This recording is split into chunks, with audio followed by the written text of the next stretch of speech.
He walks, he stalks. He's no dummy. Lindy names the ventriloquist dummy she finds Slappy. Slappy's kind of ugly, but he's a lot of fun. Lindy's having a great time learning to make Slappy move and talk. But Chris is jealous of all the attention her sister is getting. It's not fair. Why does Lindy have all the luck? Chris decides to get a dummy of her own. She'll show Lindy. Then weird things begin to happen. Nasty things. Evil things. No way a dummy can be causing all the trouble. Or is there? Hello folks, and welcome back to our reviews channel. And today I'm going to be reviewing a classic from the series, from the 90s, the original series. And this one is called Night of the Living Dummy, the very first one from the whole franchise, Night of the Living Dummy, the one that started it all. Now, before I talk about the book, I would like to mention a few things about the front cover. That front cover is definitely creepy with that big dummy face, staring at you with those very creepy eyes and that sneer. Wow, that sure scared me a lot the first time I saw it. So the choice of colors is great. I love the fact that we have some red, kind of framing the dummy, and it's so dark and kind of greenish at some point.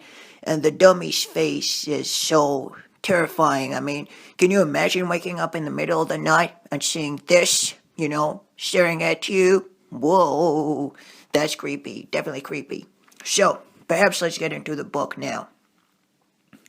So, basically, it's all about, the book starts in spring, I believe, and it's about those two twin sisters, Chris and Lindy, as I mentioned, Lindy being the eldest, and I believe they are like walking around the block, and suddenly they find that dummy, I think in a garbage can or a dump or something like this.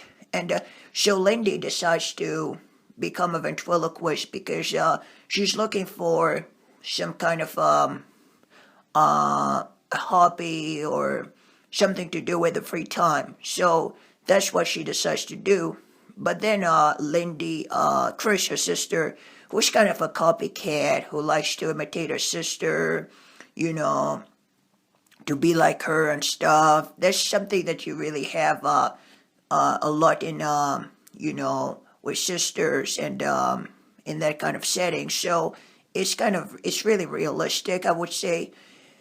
But then, so Chris decides to get a dummy of her own, as I read in the summary, and she's gonna name him Mr. Wood.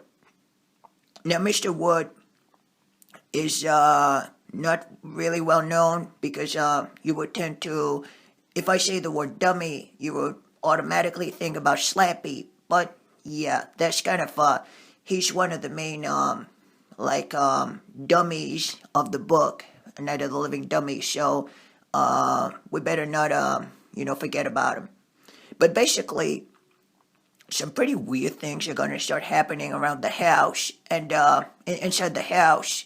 And I don't want to spoil too much or anything, but some really nasty, mean things start happening. Like you would have, Chris has that collection of jewelry, and basically one night she's gonna find out that somebody has been messing around with them, and basically you have that huge puddle of milk, and in the middle of the milk, in the middle of the puddle, you have her whole collection, basically. So it's pretty mean, a horrible thing to do. Now, is it the dummy, or is it, somebody playing jokes?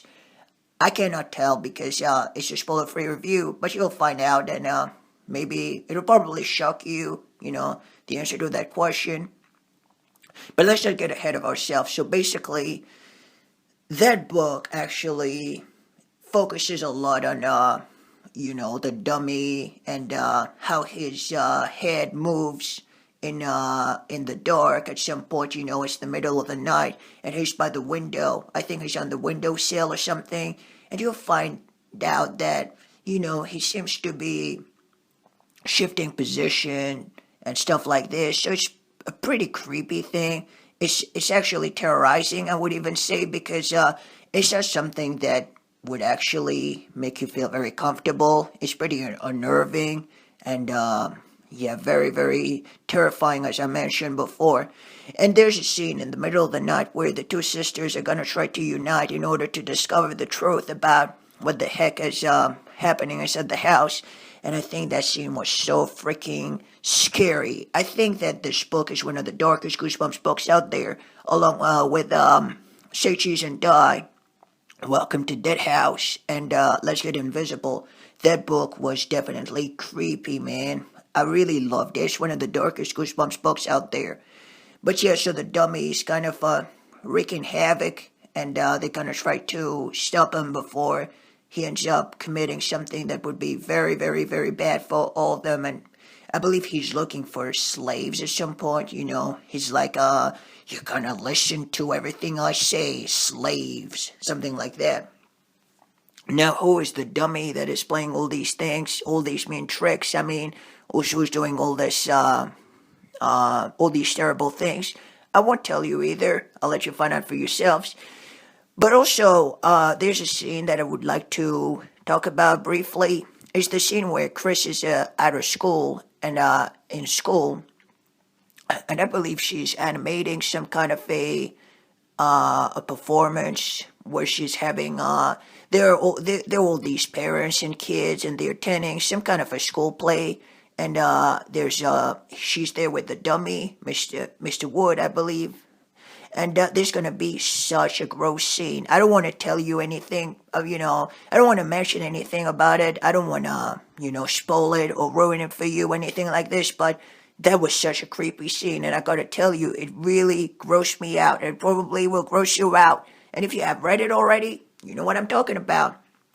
So yeah, this book is so dark. Like, if you have kids, watching this video, and they would like to start on a Goosebumps book, I would I wouldn't recommend this one. It could be way too dark. I would say at least wait till they're at least maybe 9 years of age or 10. It's a really dark, book. But it's a great one too.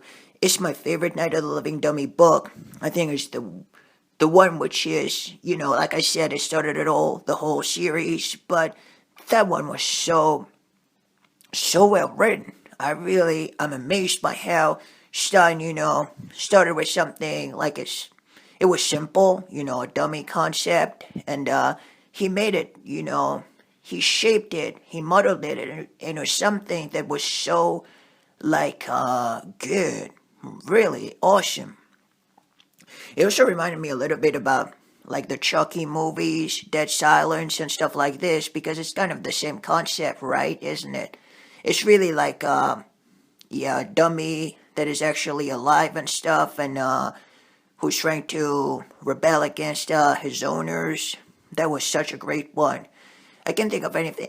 I can't think of anything else to say about it, but I would say that it's definitely a must read if you're into Goosebumps and you love that, and you probably know that Slappy is became the mascot of the Goosebumps series, so you definitely should check it out. And the end of the book, man, the twist was so frightening, eerie, creepy, you name it. And this is actually where, for those of you who have read the book, you probably know what I'm talking about.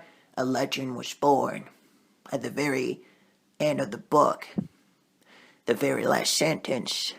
It ended with that big cliffhanger that was so great.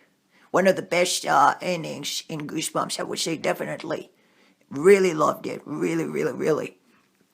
So now comes the rating. If I were to rate that book, I think I'd give it 9 out of 10. It was such a great book. One of my favorite Goosebumps books from the original series, definitely.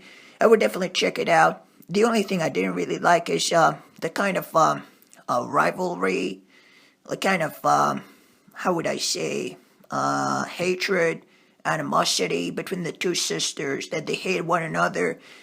That wasn't really good because I would have preferred if they liked one another. You may say that in Goosebumps, usually siblings hate one another, but in that book it was really serious, and it went a little bit too far at some point.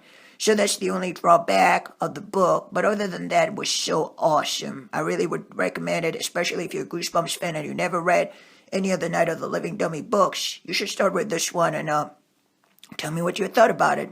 So yeah, 9 out of 10. And thank you for watching. And what did you think about Night of the Living Dummy? Did you like it? Did you hate it? Is it the best from the Night of the Living Dummy franchise? Is it the worst? Is it the weakest? Is it the strongest? Let me know in the comment section down below. I can't wait to hear about what you have to say. And in the meantime, folks, stay safe and goodbye. Take care. This is Horror Channel Reviews for You, signing off.